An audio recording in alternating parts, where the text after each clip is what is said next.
Hello friends, today we will talk about different encryption techniques like scissor cipher, Morse codes, Vigenère cipher and RSA encryption system.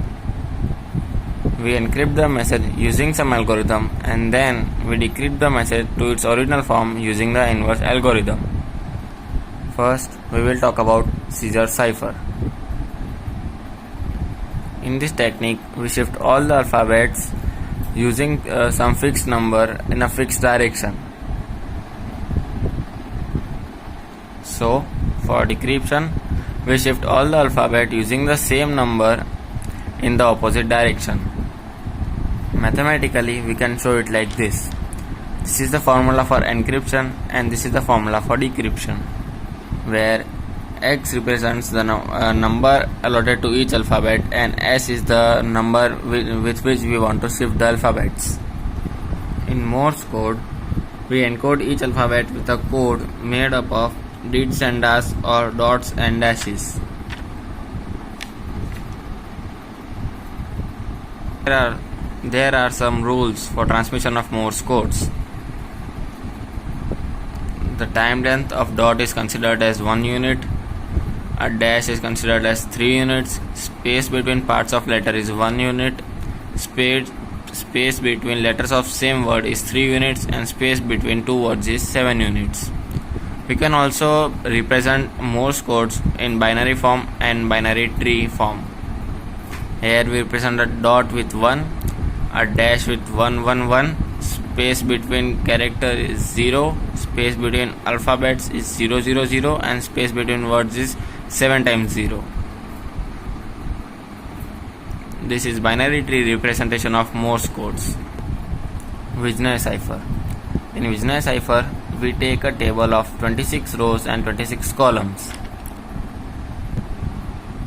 We choose a key and repeat it to make a key stream until its length is equals to the message length. Now, to encrypt the message, we choose the column in the Vigenère table using alphabet from the message and the rows using alphabet from the key stream. The alphabet we get is the encoded alphabet.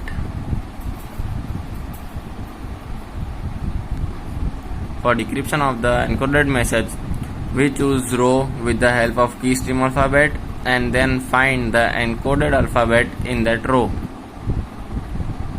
The label of the column in which we find the encoded alphabet is the decoded message alphabet.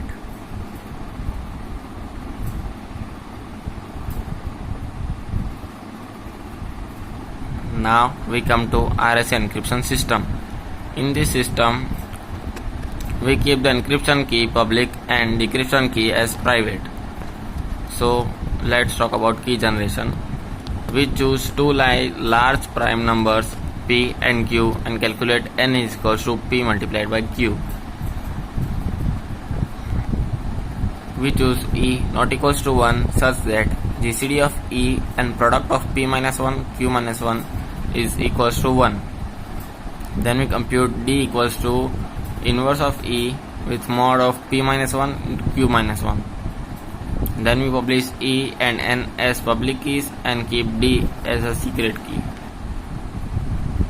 Anyone who wishes to send the message using the public key will encrypt the message as Y equals to X raised to E mod N. Then we receive the message and decrypt it as Z equals to Y raised to D mod N. Z is the decrypted message and we can prove mathematically that Z is equals to X.